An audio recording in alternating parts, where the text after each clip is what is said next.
个平湖一年办一届的海上的花火节，昨暝正式来开幕。会当看到无人机搭配着烟火，伫空中变换各种美丽图形。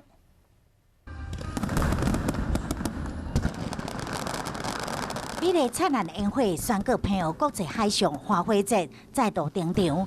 今年不只是有烟火表演，也有加入200只无人机伫空中甲烟火互相比水。先空的无人机变化出各种平湖的美丽图形，甲空中绽放的烟火融合做伙，在场2万多名游客看到目睭拢无腻，大开眼界。连续有全部22个场次都有加入无人机的表演，总共会有不同的8个图形。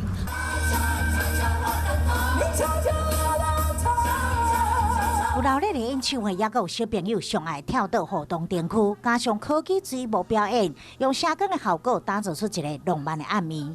今年平湖国际海上花火节会持续到6月底。平湖县政府希望借由每档上知名活动，和造访的游客人数，搁再创下纪录。